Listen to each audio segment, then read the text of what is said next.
Assalamualaikum warahmatullahi wabarakatuh. Hai guys, teman-teman semua. Di video kali ini aku mau nerusin lanjutan video aku yang sebelumnya, yang ini nanti aku cantumin di sini. Tapi sebelum itu jangan lupa di like, di subscribe, dan tekan loncengnya untuk update video-video terbaru dari aku ya. Terima kasih buat kalian yang sudah mensubscribe. Jadi di video kali ini aku menerusin video yang kemarin. Jadi awalnya itu aku telat head 4 hari sampai 7 hari gitu. Jadi awalnya aku kan KB itu selama 3 bulan. Nah, 2 bulan pertama itu berjalan dengan bagus gitu ya, nggak ada halangan apapun. Nah, di bulan ketiganya itu, hampir mau masuk bulan ketiganya itu, aku sempat sakit dan aku sempat dirawat. Itu karena aku lambung, itu bener-bener sampai sakit banget gitu ya. Jadi harus dirawat karena badannya udah lemas, dirawat. Nah, sesudah dirawat itu aku pemulihannya kan dikasih obat ya, obat lambung itu sampai disuntik, terus sampai diminum. Nah, itu harus dihabiskan dan ada antibiotiknya. Nah, jadi aku lagi program terapi KB-nya itu pakai pil KB. Aku berhenti karena aku pikir satu-satu dulu aja. Aku minum obat yang lambung dulu, nanti aku sambung lagi atau gimana gitu ya. Pokoknya nggak mungkin aku minum digabungkan gitu ya. Intinya obat antibiotiknya lambung iya, terus pil KB iya. Jadi aku berhenti dulu, berarti cuma 2 bulan. Nah, dari situ aku head itu bulan Januari tanggal 25 sampai tanggal berapa, pokoknya 7 harian gitu aku head. Nah, dari situ aku sampai sekarang, sampai bulan Maret ini aku belum head. Nah, kemarin waktu aku telat 4 hari aku tes pack negatif, dan telat 7 hari aku tes pack negatif, yang video yang sebelumnya yang seperti yang aku jelaskan itu. Terus aku WA dokternya, dokter bilang di tes pack aja bu. Aku bilang hasilnya negatif dok. Aku bilang dok, aku KB kondom karena memang itu satu-satunya KB yang aman buat aku. Nah, terus aku bilang aku telat head, tapi ini di tes pack negatif, gimana dok? Dokter bilang ya udah kita USG dulu aja bu, takut kita cek dinding rahimnya. Nah, waktu itu aku janjian karena di rumah sakit nggak bisa gitu ya, intinya diklaim, tapi kita milihnya ya udah yang murah dulu aja karena itu klinik juga baru, klinik dokternya yang baru. Jadi aku nyobain ke situ. Aku ke situ tuh tanggal 4 Maret. Aku ke situ sore. Aku konsul sama dokter, terus cerita, terus dicek dan di USG.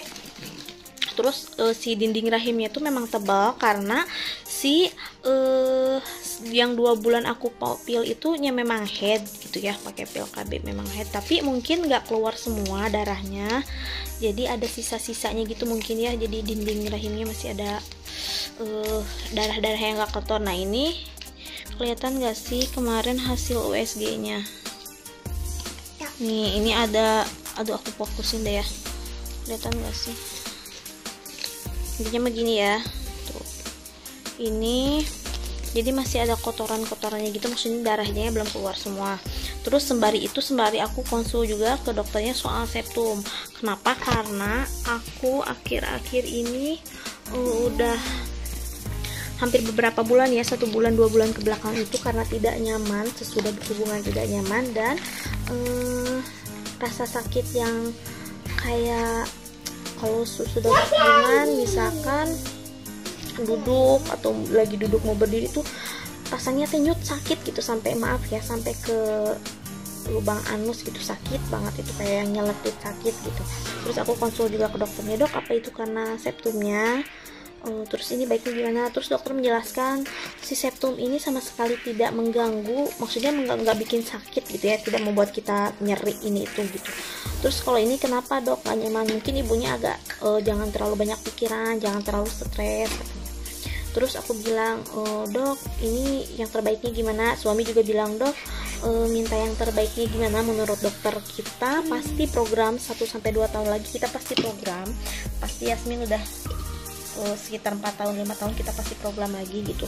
Nah, ini apakah harus dipotong dulu baru kita program, atau kita program dulu nanti sesudah lahirannya itu baru dipotong gitu.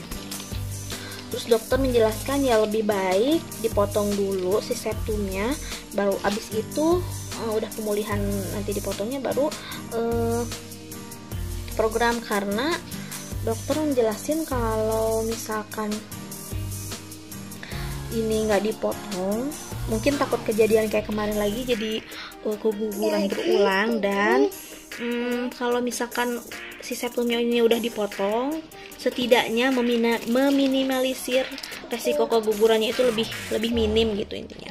Nah, terus aku konsul juga ke dokter. Dok, saya sempat telepon rumah sakit Cipto karena dokter merujuknya kita ke situ. Terus kita harus konsul dulu nanti di sana ke dokter SPOG-nya sama baru kita jadwalin. Nah, kita minta dokter yang menurut dokter, rekomendasi dokter SPOG yang bagus gitu ya di sana, karena kan rumah sakit Cipto itu banyak banget SPOG-nya. Aku pernah searching banyak banget gitu. Aku minta rekomendasi ke dokter Freddy, bahwa dokter Freddy bilang ada dokter Herbert Situmorang. Terus aku searching juga, terus sampai sosmednya aku ini gitu ya, oh ternyata memang bagus dan dia ahli di histeroskopi dan laparoskopi. Berarti dia udah ahlinya dan udah biasa menangani itu. Terus aku bilang, dok, aku sempat nanya ke rumah sakit dan itu rumah sakit bilang katanya biayanya itu hampir 4 juta, tapi menurut aku kayaknya lebih apa ya dok ya, soalnya ini kan septumnya harus dipotong, terus posisinya septum aku tuh sampai ke vagina, jadi mungkin agak panjang gitu ya dari ujung rahim ke vagina. Nah itu gimana dok? Gitu aku nanya, kira-kira biayanya berapa? Kayaknya lebih bu, soalnya jadi ini pasti lama gitu ditangani. Aku nanya sampai 10 juta dok, lebih kata dokter gitu. Terus suami aku nanya 20 juta ada dok? Ya kayaknya segitu, tapi menurut aku takutnya lebih karena si histeroskopi ini memang bagus gitu ya. Jadi buat apalagi yang program, aku lihat searching itu orang kebanyakannya digunakan buat yang program.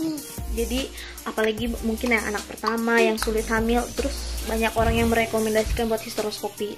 Nah ini aku pasti program lagi kalau Yasmin udah sekitar ya kita 1 tahun 2 tahun dari sekarang kita pasti program lagi. Nah kita minta yang terbaiknya gimana dok? Ya udah berarti dipotong terus di Cipto. Berarti kita harus ke dokter Herbert dulu ini. Nanti kita janjian langsung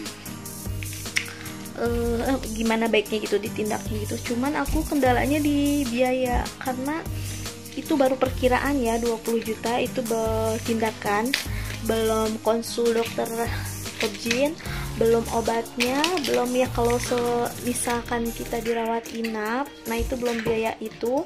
Terus ya intinya ya aku harus megang puluhan juta gitu, di atas 20 juta sebenarnya diklaim. Jadi aku tuh kalau berobat sesama di Karawang, di rumah sakit Karawang gitu ya, segimanapun ini pasti diganti kalau misalkan tindakan apapun ya.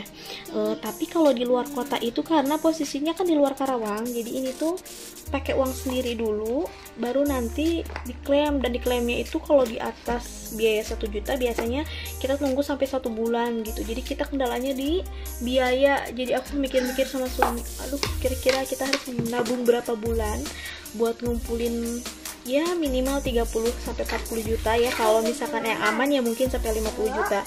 Karena aku lihat searching juga di YouTube gitu ya, di video-video orang, ini tuh biaya dan lamanya itu tergantung dari apa ya, masalah di dalam rahimnya. Misalkan apakah itu ada polip atau miom atau ya kalau septum ini udah pastilah ya yang fokus utamanya itu memotong septum ini, apalagi kan ini septumnya panjang gitu ya, maksudnya dari ujung rahim sampai vagina gitu ya, itu butuh waktu lama dan mungkin biayanya yang lebih gitu ya.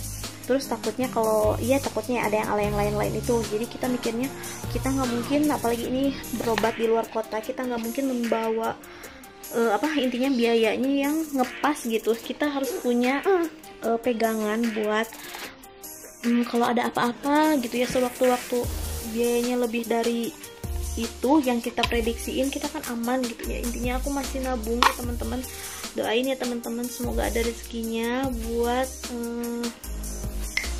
operasi histeroskopi ini. Jadi intinya harus ngumpulin uang dulu karena ini kan aduh di luar kota, terus ya pakai uang sendiri dulu gitu.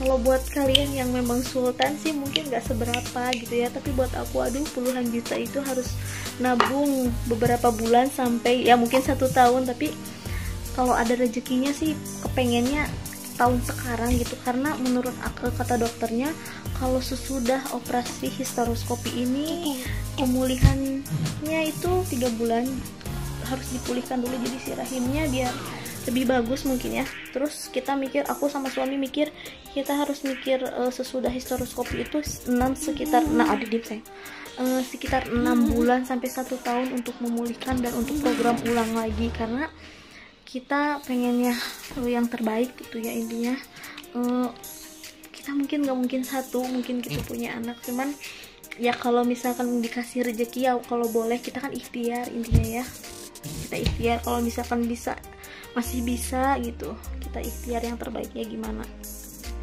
ya teman-teman. Mohon doanya, semoga ada rezekinya, semoga aku disehatkan selalu, diberikan kelancaran. Nanti aku share kembali kalau sewaktu, insya Allah kalau masih aku share gimana operasi histeroskopinya, pengalamannya gimana, biayanya berapa ya.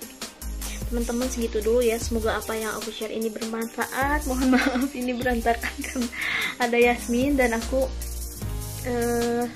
senang kalau lihat respon kalian di komentar gitu ya, memacu aku untuk aku lebih men-share pengalamanku yang mungkin kalian punya pengalaman yang kayak aku share ke kalian, jadi kalian gak sendiri, aku juga sama, kita berjuang sama-sama, pejuang garis 2 ya, pejuang garis 2, walaupun udah ada anak satu tapi tetap ya kita juga pengen ikhtiar gitu ya, karena kita kan pengen punya keturunan gitu ya, keturunan ya, meneruskan keturunan kita mungkin ya, kalau misalkan Allah kasih rezekinya nggak satu, kita kalau kita masih bisa diberi keturunan lagi, kita ikhtiar sebisa mungkin kita. Terima kasih buat kalian yang udah menonton, jangan lupa di like, di subscribe ya teman-teman. Assalamualaikum warahmatullahi wabarakatuh, bye bye.